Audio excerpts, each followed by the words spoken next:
Company में नौकरी लगवाने के नाम पर महिलाओं से ठगी करने वाले मुख्य आरोपी को गिरफ्तार करने में पुलिस को मिली बड़ी सफलता। आपको बता दें कि कंपनी में नौकरी लगवाने के नाम पर महिलाओं से ठगी करने वाले मुख्य आरोपी को गिरफ्तार कर उसके कब्जे से ठगी के 5,50,000 रुपये नकद बरामद किए गए। पुलिस लाइन स्थित सभागार में आयोजित प्रेस वार्ता में सहारनपुर के एसपी सिटी अभिमन्यु मांगलिक ने बताया कि 6 अगस्त 2024 को वादिया शाइस्ता परवीन निवासी खाताखेड़ी हयात कॉलोनी थाना मंडी जनपद सहारनपुर की लिखित तहरीर बाबत एशियन इंटरप्राइजेज कंपनी के मालिक, कंपनी के कर्मचारी व मकान मालिक द्वारा षड्यंत्र करके फर्जी दस्तावेज तैयार कर कंपनी बनाना और धोखाधड़ी करके करीब 10,000 महिलाओं को नौकरी दिलाने के नाम पर झांसा देकर 2,400 रुपये प्रति महिला कंपनी में सदस्यता के तौर पर जमा कर लेना, महिलाओं को नौकरी न देना और न ही पैसे वापस करना व पैसे मांगने पर जान से मारने की धमकी देना और पैसे लेकर भाग जाने के संबंध में थाना सदर बाजार पर मुकदमा पंजीकृत कराया गया था।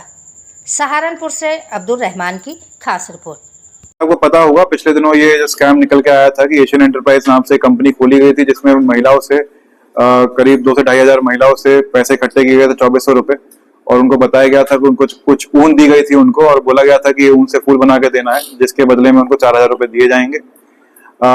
इसका आज भांडाफोड़ कर दिया गया है। जो इसका मेन मास्टरमाइंड है दीपक और कन्हैया जो रहने वाला खगड़िया जिला बिहार का रहने वाला है, उसको पुलिस ने गिरफ्तार कर लिया है। जब इससे पूछताछ की गई है तो उसने पूरा जो अपना प्लान है वो इस तरह पुलिस को बताया है कि जैसे ही ये आज से 2 से 2.5 महीने पहले ये सहारनपुर आया था, ये इससे पहले भी 420 के केसेस में अलग अलग राज्यों से जेल गया हुआ है।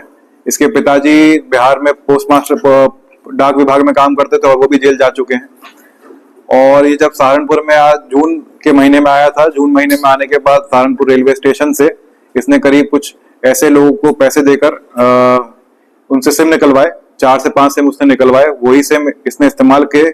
उसके बाद ये करीब वहां पे कैब ड्राइवर को लेकर टैक्सी लेकर 2 से 3 दिन पूरे सहारनपुर में घूमा है। वहां पे इसने अलग अलग जगह स्टडी करी है कौन से ऑफिस सूट करेंगे इसको, कहाँ कहीं ऑफिस बना सकता है।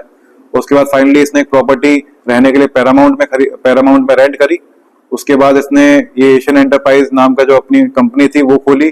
वहां के जो बिल्डिंग के मालिक हैं उनसे उसने रेंट एग्रीमेंट कराया। रेंट एग्रीमेंट जो उसने कराया उसने अपने नाम से नहीं करवाया, वो इसका एक साथी है विनोद जो रहने वाला उड़ीसा का है, उसको उसने बुलाया और उसके ही माध्यम से पूरा रेंट एग्रीमेंट हुआ। बैंक अकाउंट उसको खुलवाना था तो उसने अपना एक फर्जी आधार बनवाया। फर्जी आधार में इसने बताया कि इसके पास एक मोबाइल में एक ऐप है जिससे आधार में आप जो भी डिटेल डालोगे उस नाम से आधार बना के वो दे देगा, और वही आधार इसने बैंक ऑफ महाराष्ट्र में इस्तेमाल करते हुए अकाउंट बनवाया। तो इस तरह से इसने पूरी तरह से प्लानिंग करी। वहां पर जो एम्प्लॉयज रखे थे 20 से 25 एम्प्लॉयज उसने रखे थे एजेंट के रूप में, वो उसने OLX के माध्यम से एडवर्टीजमेंट देके रखे।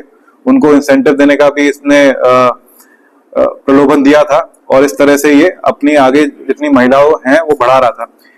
ये भी बताने वाली बात होगी, इसने बोला था कि जो महिला को लेकर आएगा उसको पर महिला 400 रुपए भी मिला करेंगे एज अ कमीशन, तो वो भी ये बांटता जा रहा था। ये जहां से ऊन की सप्लाई लेता था वो सदर बाजार दिल्ली से लिया करता था। वहां के जो वेंडर्स हैं जो जिससे खरीदता था उनके अकाउंट में भी ये अपने अकाउंट से पैसा नहीं डालते हुए महिलाओं से ही पेटीएम करवाता था डायरेक्टली, जिससे कहीं भी ये पेपर ट्रेल में ना फंस सके, बैंक का इसका रिकॉर्ड ना आ पाए। तो इस तरह इसने पूरा शातिर गिरोह ने चला के ये करीब यहाँ से 24 से 25 लाख की इसने जो नेट अमाउंट है ये यहाँ से लेकर फरार हो गया था। उसके बाद जब फरार हुआ इसने कुछ दिन अपने बिहार और बंगाल में भी काटे, जिसमें इसने पैसे जो पिछले उसने उधार ले रखे थे साहूकारों से वो उसने उधार चुकाए, और कुछ जगह इसने पैसे अपने सहयोगी को भी दे रखे हैं। जैसे जो मैंने बताया आपको जो विनोद जिसके माध्यम से रेंट एग्रीमेंट कराया था उसको भी कुछ पैसे दे रखे हैं। यहाँ पर भी हमें पता चला है कि कुछ पत्रकार इसके टच में थे जिन्होंने इसको ये प्रॉमिस किया था कि ये तो इसका नाम उजागर नहीं होने देंगे या पुलिस से या बाकी प्रशासन से इसके जो स्कीम है उसका मैनेजमेंट करवा देंगे। तो उसके भी पैसे इसने कुछ पत्रकारों को यहाँ पे दिए हैं जिसमें अभी विवेचना प्रचलित है। सर क्या इस नाम भी उन पत्रकारों के सामने है जो पत्रकार हैं इसमें? अभी जैसे मैंने आपको बताया विवेचना प्रचलित है, गोपनीयता की वजह से अभी तक नाम डिस्क्लोज नहीं करे जा रहे, लेकिन जैसे ही हमें हार्ड एविडेंसेस मिलेंगे उनके पत्रकारों के विरुद्ध तो हम नाम डिस्क्लोज करेंगे। आज बरामदगी क्या हुई है? जी आज बरामदगी करीब कुछ 5.5-6 लाख रुपए की बरामदगी हुई है इससे, और इससे पहले भी जो इससे पहले अभी गया था इसके सहयोगी उससे भी कुछ बरामदगी हुई थी, और कुछ बैंक में भी हमने पैसा फ्रीज कर रखा है। टोटल 10 से 11 लाख की इसमें अभी तक बरामदगी हो चुकी है पूरे सर, केस किस में। प्रकार से महिलाओं को ट्रेस किया जा रहा है जिनके पैसे जो है रिकवरी की जो वापस की जा सके? जी कुछ जब हमने इनके ऑफिसर्स को सीज किया था तो हमने जब वहां पे देखे थे तो कुछ रिकॉर्ड्स मिले हैं और जो एम्प्लॉयज इनके यहाँ काम करते थे उनसे भी पूछताछ की जा रही है। तो एक पूरा डेटा बन रहा है 2 से 2.5 हजार जो महिलाएं हैं जिन्होंने पैसे जमा करवाए थे। कुछ जो बैंक में आए थे वो बैंक अकाउंट के माध्यम से ट्रेस किए जा रहे हैं। तो इसमें कार्रवाई प्रचलित है और जैसे ही विवेचना आगे बढ़ेगी तो हम मानते हैं कि 2 से 2.5 हजार जो महिलाएं हैं जिन्होंने अपने पैसे दिए थे और इसके अलावा जो महिलाएं आके क्लेम भी कर रही हैं तो उनसे भी हम रसीद देख रहे हैं कि जो रसीद दी गई है वो ठीक दी गई है नहीं दी गई। इस माध्यम से हम पूरा डेटा बनाएंगे और कोर्ट के साथ शेयर करेंगे जिससे ये पैसा जो हमने जब्त किया है वो कोर्ट के माध्यम से इनको रिलीज हो पाए। भाई और बहनोई का नाम भी इनके सामने आया था, क्या? जी वही मैंने आपको बताया, ये कुछ इनके सहयोगी हैं जिन्होंने चाहे इनको छुपाने में सह दी है या इनके पैसों को ठिकाने में सह दी है। तो जैसे जैसे विवेचना चलेगी जिसका रोल सामने आता रहेगा उस पर कार्रवाई होती रहेगी। ठीक है।